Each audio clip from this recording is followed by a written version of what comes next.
Basirhat SDO অফিসে আদিবাসী ও তপশিলি জাতির অধিকার আদায়ে গণ ডেপুটেশনের ডাক। বঞ্চিত আদিবাসী ও তপশিলি জাতিভুক্ত মানুষের ন্যায্য অধিকার আদায়ের দাবিতে বসিরহাটে গণ ডেপুটেশনের ডাক দেওয়া হয়েছে। আগামী 27শে ফেব্রুয়ারি দুপুর 1টায় বসিরহাট মহকুমা শাসকের দপ্তরে এই গণ ডেপুটেশনের কর্মসূচির আয়োজন করা হয়েছে। এই কর্মসূচির আয়োজক ভারতীয় আদিবাসী তপশিলি জাতি উন্নয়ন সংস্থা।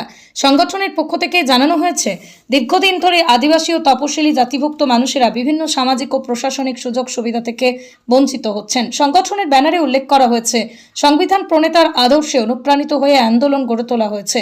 আয়োজকদের দাবি, প্রশাসনের কাছে স্মারকলিপি জমা দিয়ে আদিবাসী ও তপশিলি জাতিভুক্ত মানুষদের বাস্তব সমস্যাগুলি তুলে ধরা হবে এবং দ্রুত কার্যকর পদক্ষেপ গ্রহণের আবেদন জানানো হবে।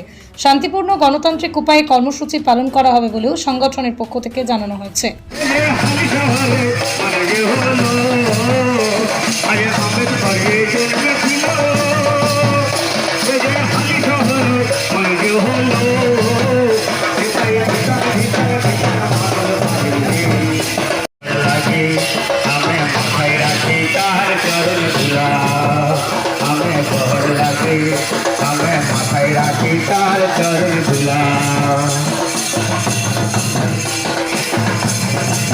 গত 17 নভেম্বর ম্যাডামের কাছে কিছু দাবি দিয়েছিলাম, 7 দফা দাবি।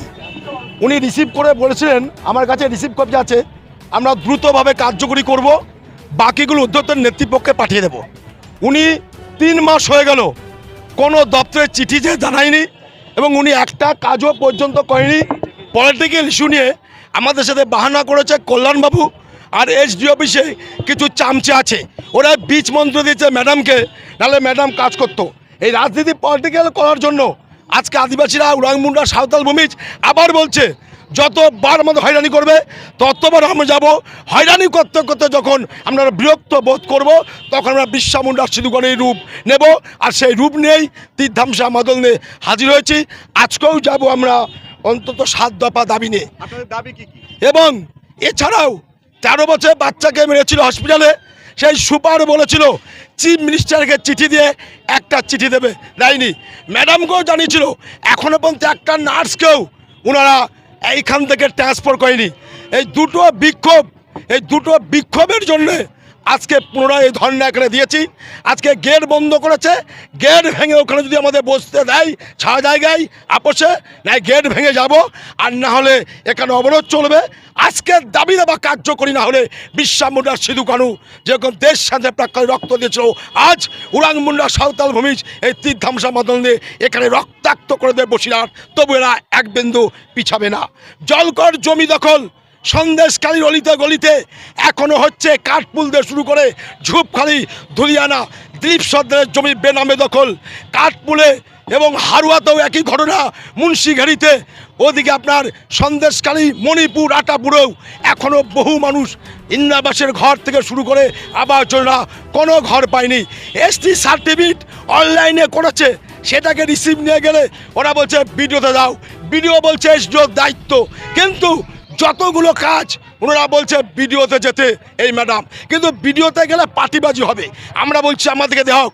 পছন্দ হাড় কাঁপানো ঠান্ডায় যে 500 পিস কম্বল আমাদের নাম ইস্যু করেছে, সেই কম্বল পলিটিক্যাল লোককে দিয়েছে, প্রধান মেম্বারদের। আমাদের বলেছিল প্রধান মেম্বারের কাছে আছে, আমরা প্রধান মেম্বারের কাছে যাইনি। যে দল ক্ষমতায় থেকে নারীর নিরাপত্তা নেই, যে দল এসআই নিয়ে বিরোধিতা করছে, যে দল দেশকে রক্তাক্ত করছে, যে দল ধর্ষণ করলে বলে ওটা কিছুই না, ছোটোখাটো ব্যাপার, সেই দলের প্রতি আমাদের আস্থা নেই। তাই আদিবাসী, উরাং মুন্ডা, সাঁওতাল বলছে পরিবর্তন চাই। আর এই পরিবর্তন করতে যে যদি আমাদের আবার রক্ত দিতে হয়, শান্তি বিরাজ করতে হবে আমাদের সুন্দরবনের অলিগলিতে। আমরা শান্তি চাই, গাড়ি বাড়ি নারী চাই না। আর যেটা পাওনা সে হকের পাওনার জন্য আমাদের আন্দোলন চলবে। আর এই আন্দোলন যদি বাধা হয়, চলার পথে যে বাধা দেবে সেই বাধা কেটে তারা কামাখ্যা এবং 33 করে দেবো, তা বিরাজ করছে। আমাদের পুলিশ প্রশাসনকে হুঁশিয়ার করে দেবো, চামচাগিরি করবেন যদি বেশি এসডিওকে, আমরা কিন্তু ধনুকা তীর আজকে কথা ছেড়ে দেবে। আপনার বন্ধুর মতো থাকবেন, ভেতরে গেট খুলে দেন, না হলে আমি যদি জেলে যাই, আপনার সবাই জেলে যাবেন তো? জেলে যাবেন তো? যদি দাবি আজকে না মানে 7 দফা মরবেন তো? ধর্ণা চলবেন তো? পুলিশকে ভয় পাবেন না তো? মোস্তানকে ভয় পাবেন না? শাসক দলের চামচাদের ভয়? বিরসা মুন্ডা কি, সিধু কানু কি, ভারত আদিবাসী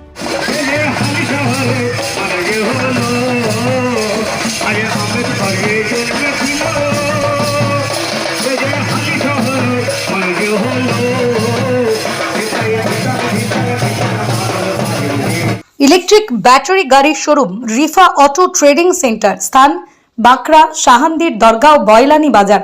2026-এ ধামাকা অফার চলছে, আসুন যোগাযোগ করুন এই নাম্বারে 9932709436 অথবা 8159859100।